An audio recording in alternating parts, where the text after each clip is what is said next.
떨리지만 간증하도록 하겠습니다.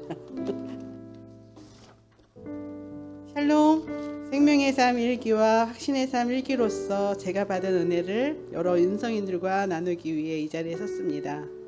생명의 삶 과정을 통해 하나님께서 우리를 얼마나 사랑하시는지, 예수님께서 나의 죄로 인하여 예수님께서 모멸과 고통을 감내하셨다는 것을 다시금 깨닫게 되었고, 내가 받은 은혜를 이웃에게 전하는 것이 나의 사명이라는 것을 생명의 삶을 통해 알게 되는 시간이었습니다. 우리가 이렇게 말씀을 듣고 깨닫는 시간을 얼마나 가졌었는가 물어보면 부끄러웠을 것 같습니다. 왜냐하면 그동안 코로나로 3년이라는 시간이 불편도 했지만 편할 때도 많았던 것 같습니다. 코로나가 심했을 때는 주일에 예배가 온라인으로 이루어져 갈 때 게으름이 저에게 도둑같이 찾아왔고, 나의 욕심과 마음을 게으름에 빠지게 했던 것 같습니다.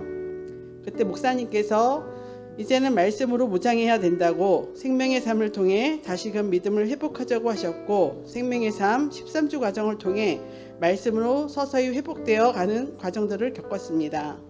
사실 교육과정으로 그동안 하나님을 믿어왔던 나의 습성이나 게으름이 한순간에 변하지는 않았습니다. 하지만 생명의 삶 교육을 하지 않았다면 현재 나의 믿음 상태를 점검할 수 없고 깨닫지도 못했을 것이라는 것은 분명한 것 같습니다. 생명의 삶 교육과정에서도 부담되었던 부분은 말씀을 봐야 했고 숙제를 해야 하는 과정들이었는데, 때로는 하기 싫은 마음도 있었고, 또 우리가 돌아서서 잊어버리는, 보면 이걸 기억을 해야 되는데 잊어버릴 때가 많았던 것 같아요. 그래서 그런 거를 저를 질책하는 시간들도 많았었습니다. 하지만 지금 와서 생각해보면 이 모든 과정들도 은혜였던 것 같습니다. 생명의 삶을 공부하면서 느꼈던 은혜들을 직장에서나 아는 이들에게 진지하게 다가서서 얘기는 못하였지만, 코로나로 인해서 믿는 자가 코로나를 핑계를 대고 교회를 못 갔다고 저에게 말할 때는 저는 분명히 그들에게 말씀을 증거하였습니다. 하나님은 항상 나와 함께 하시고 나의 죄로 인해 독생자 예수님까지 내어주셨고 나의 영혼 구원을 위해 간절하셨고 안타까워하신다. 우리는 예배자들이다.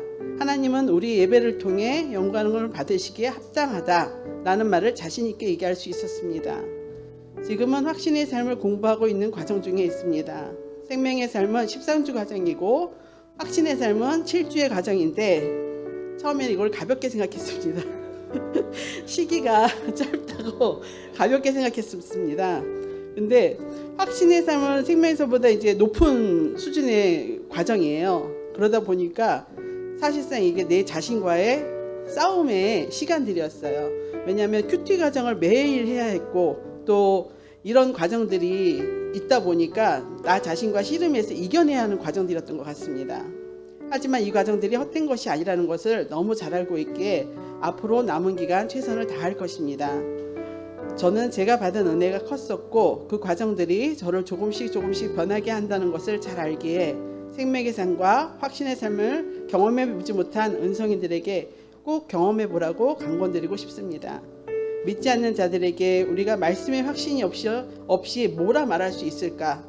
또 그동안 우리가 무너졌던 우리의 믿음생을 이제는 바로 세워야 되지 않을까? 그렇다면 꼭 생명의 삶과 확신의 삶을 경험해 보시길 다시금 강권드리고 싶습니다.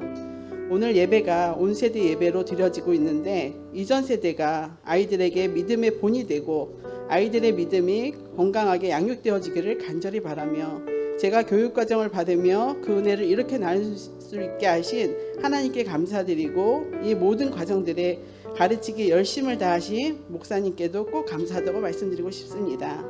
저의 간증문을 끝까지 들어주신 은성인들께도 감사드립니다.